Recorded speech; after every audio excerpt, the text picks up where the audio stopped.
So along with the Spitfire 6 GPU cooler, which you can see to my right, your left, Thermalright also sent me a fan to go with it, the X-Silent 140. Now the Spitfire 6 is compatible out of the box with either a 120 or a 140mm fan, but I thought I'd just take a moment and unbox this particular fan for your unboxing pleasure. So it is high efficient and low noise by 11 Wings design. So what they mean is that it has 11 wings.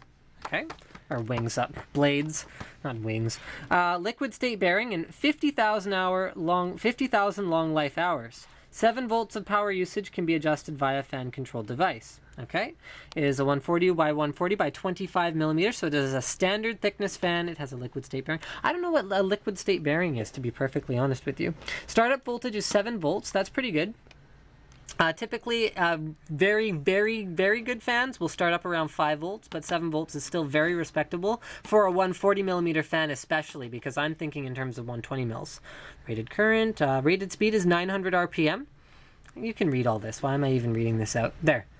You done reading? Good. Okay, so let's unbox this fan, and then I'm actually going to show the procedure to install it onto the Spitfire 6 graphics card cooler.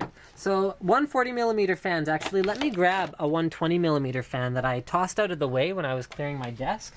So I'll just grab that. So this is a 140mm fan versus a 120mm fan. You can see it is quite a lot bigger. So that means that just like moving from 80 to 120mm, you can just spin the blade slower and still get the same amount of cooling. So this is kind of a smoked gray acrylic sort of look to it. It's kind of nice. And you've got a Thermalright logo up in the middle here. The frame itself is more of an opaque black.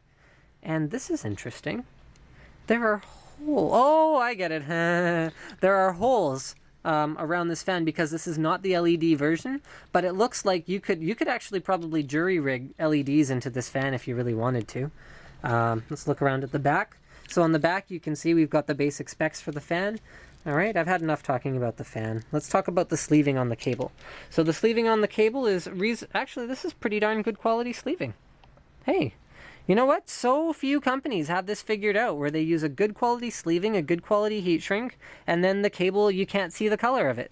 So you can see they've sleeved right up to the end, and you cannot see the color of the cables inside at all. So I'm going to set this up so that the fan is actually pushing air down onto my heatsink. Okay, so I pull back the wire clips just like this. I've already inserted them into the holes, and I'll get the cameraman to have a look at the one on his side.